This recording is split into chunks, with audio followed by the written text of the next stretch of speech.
एबुन रथ 2025 मुकम्मल कहानी कदीम जमानों की सरजमीन एबोन रेलम में ताकतूर बादशाहतें और खौफनाक मखलूकात का राज था।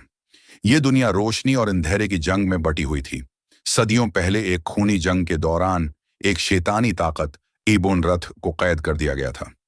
ये ताकत दरअसल एक इंसान निमा जंगजू औरत थी जिसके जिस्म पर प्रासरार रूनी तहरीरें दर्ज थीं। कहा जाता था कि अगर कभी ये कैद से आजाद हो गई तो दुनिया को आग और खून में नहला देगी। कहानी का आगाज होता है एक नौजवान जंगजू काई से, जो एक आम गांव में पला बढ़ा मगर बचपन से ख्वाब देखता रहा कि वो किसी बड़ी तकदीर का हिस्सा है। एक दिन पहाड़ों में खुदाई के दौरान मजदूरों को एक कदीम कैद खाना मिलता है जो जंजीरों और जादुई तावीज़ों से बंद था। उनकी लापरवाही से वो कैद खाना टूट जाता है और एबोन रथ दोबारा दुनिया में आजाद हो जाती है। एबोन रथ के आंखों में आग के शोले जलते थे। उसकी जल्द पर कुंदा जादुई नकूश उसे नाकाबिल शिकस्त बनाते थे। उसका मकसद सिर्फ एक था, इंतकाम लेना और अपनी फौज खड़ी करके सारी सल्तनतों को गुलाम बनाना।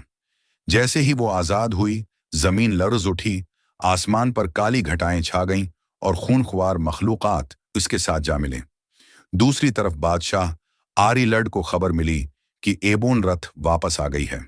उसने अपने बहादुर सिपाहियों को बुलाया और ऐलान किया कि जो कोई उसको रोकेगा वो सल्तनत का हीरो कहलाएगा। लेकिन हकीकत ये थी कि किसी के पास इतनी ताकत नहीं थी कि उसे शिकस्त दे सके। काई, जो अभी तक एक आम सिपाही था, किस्मत के खेल में उस जंग में शामिल हो गया।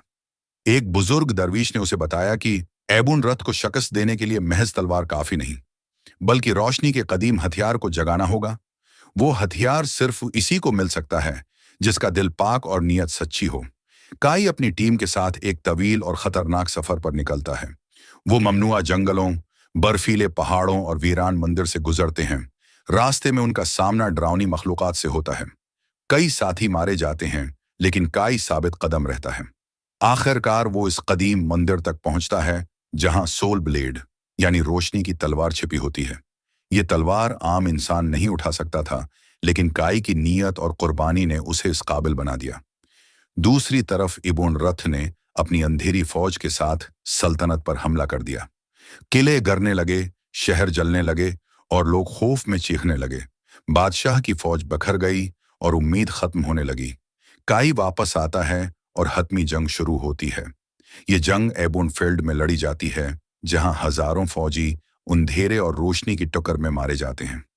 एबोन रथ अपनी जंजीरों को तोड़कर एक देव हेकल शक्ल अख्तियार कर लेती है। उसकी आंखों की रोशनी इतनी शदीद थी कि सिपाही करीब नहीं जा पाते। काई अपनी रोशनी की तलवार के साथ आगे बढ़ता है। दोनों के दरमियान जबरदस्त मुकाबला होता है। हर वार जमीन को हिला देता है, हर झटके से आसमान फटने लगता है। एबोन रथ उसे तोड़ने की कोशिश करती है, लेकिन तलवार की रोशनी इसके जिस्म पर नक्श शुदा जादू को कमजोर कर देती है। आखिरकार काई अपनी जान को दांव पर लगाकर तलवार को उसके दिल में पिवस्त कर देता है। एक धमाके के साथ एबोन रथ की चीखें आसमान को चीर देती हैं और उसकी शैतानी ताकत खत्म हो जाती है। इसके जिस्म पर दर्ज रूनी तहरीरें जलकर मिट जाती हैं और वो धूल में बदल जाती है। जंग खत्म हो जाती है। बच जाने वाले लोग काई को हीरो मान लेते हैं। बादशाह उसे सल्तनत का मुहाफिज बना देता है।